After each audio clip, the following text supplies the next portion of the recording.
After the death of Chinggis Khan, the future lay in the hands of the Kurultai, who were to determine the next leader of the Mongols. Chinggis had already left his instructions that the next great Khan should be Ogedei, his third oldest son. But it would take around a year and a half for Ogedei to be chosen by the Kurultai, and in the interim, Chinggis's youngest son, Tolui, served as regent. With the Kurultai's 1229 CE decision, Ogedei becomes the ruler of a monstrously large empire. While Ogedei served as Great Khan, his siblings and his probably not actual nephew ruled regional domains under him. The quote-unquote nephew ruled in the northwest of the empire. There, Batu, the son of Chinggis's alleged oldest son, Jochi, had taken over the domain from his father upon Jochi's 1227 death. Chagatai, meanwhile, ruled over the formerly Karakitan Central Steppes and parts of the former Khwarezmian Empire. Tolui ruled over the homeland of eastern Mongolia, and Ogedei ruled them all as Khagan, with his capital at Karakoram. Early on, Ogedei and Tolui led a campaign against the Jin.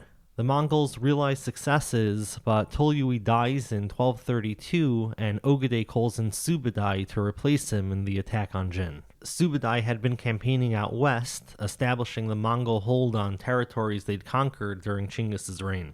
As for Tolui's family, he left behind his powerful wife, Sorkaktani, with their three sons, Mongke, Hulagu, Kublai, and Ariq Boke.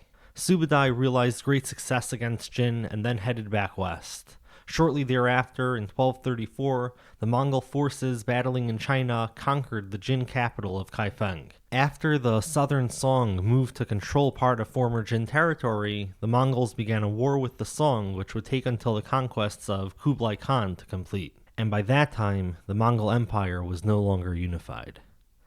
While Ogedei was in the east, other Mongol forces were active elsewhere. We've mentioned Subadai, but there's also a small force compelling tribute from Siberian steppe nomads, and there's also Chormaqan Noyan, who set out to conquer the forces of the now returned son of Muhammad Shah, Jalal al-Din, and to secure Mongol rule over Afghanistan. Chormaqan pursued Jalal al-Din, who died under unknown circumstances while fleeing Chormaqan's army. Chormaqan invaded Georgia and Armenia, secured Afghanistan, and started raiding into Iraq. In 1236, after a Kurultai for considering future conquests had been held in 1234, the Mongol forces made their way west, formally under Batu, but practically under Subadai. They divided their army in two. One force defeated the Kumans, and the other submitted Ural tribes.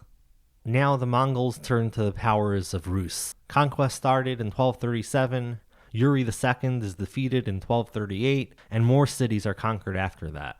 In 1240, the Mongols besieged and conquered Kiev before more cities submitted. In 1241, Krakow was taken by the Mongols and part of Hungary was ravaged. Near the end of 1241, there were Mongol scouting parties near Vienna. On December 11th, 1241 CE, Ogedei, the Great Khan, died. Ogedei's widow, Torogene, now serves as regent. She'd already been heavily involved in running the empire in times of Ogedei's great drunkenness.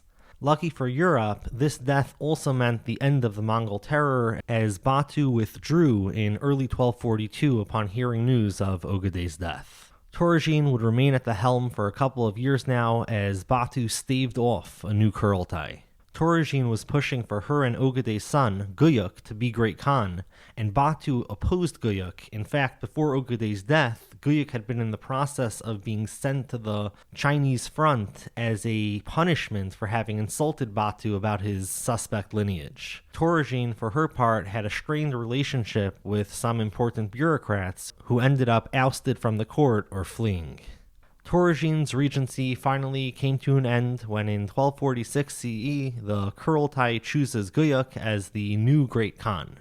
Guyuk tightened up control over the Yam system, the road and travel stations which had been made into an imperial-wide system under Ogedei.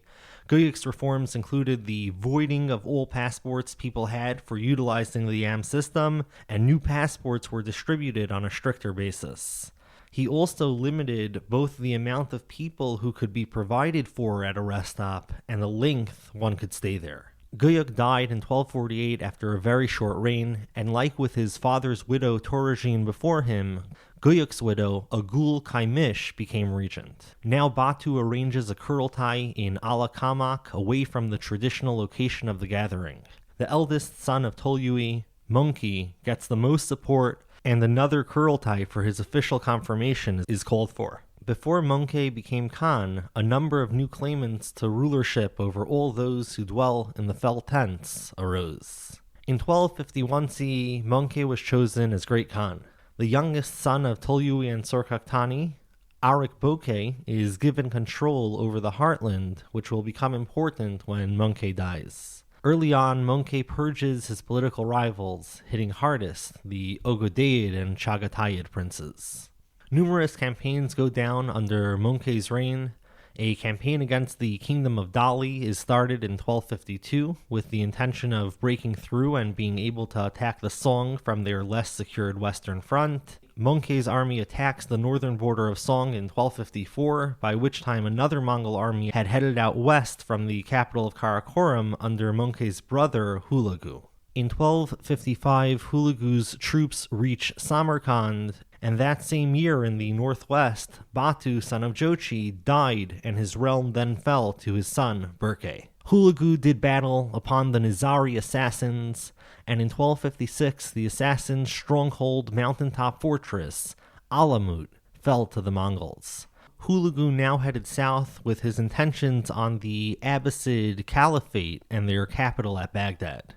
In 1258, after a siege, a battle, the continuance of the siege, and a surrender, Baghdad was sacked. After a 3-day period for consolidating the valuables, a mass massacre ensued. Hulagu took more cities now, most by surrender and when necessary by conquest. He soon came near Egypt, but he made his way north while leaving troops in Lebanon and a smaller force farther ahead in Gaza. With the Mongols on the doorstep of Egypt, and Hulagu having for the moment stepped away, the Mamluks attacked, routing the forces in Gaza and advancing further to face the Mongol force that had been left in Lebanon. They met in battle at the 1260 CE Battle of Ain Jalut, where the Mamluks defeated the Mongols. Meanwhile, back in the east, the invasion against the Song was now taking place on 4 fronts, but while besieging Chongqing, Kang Mongke died on August 11, 1259 CE. Kublai continued on fighting until he heard that his youngest brother, controlling the Mongol heartland, was convening a makeshift Kurultai to be chosen as Khan. Kublai hastily arranged a Kurultai of his own, preempting Ariq Boke's by a couple of weeks. Civil war between Ariq Boke and Kublai now began. In the northwest, Boke of the Jochit family sides with Ariq Boke, and Hulagu, brother to both Kublai and Ariq Boke, sides with Kublai. When Hulagu returned to the Middle East to wreak vengeance upon the Mamluks, he was instead forced to enter into war against Boke, whose troops had attacked into his territory. Ariq Boke, meanwhile, didn't stand much of a chance against Kublai and flees in 1261 after Kublai's army defeats his, and he surrenders to Kublai in 1264. By now, the empire is effectively partitioned into 4 entities: Batuid Golden Horde up in the northwest, Chagataids in the central steppes, Kublai ruling in the east, and Hulagu's son, after Hulagu's 1265 death anyway, as Ilkhan out of Tabriz.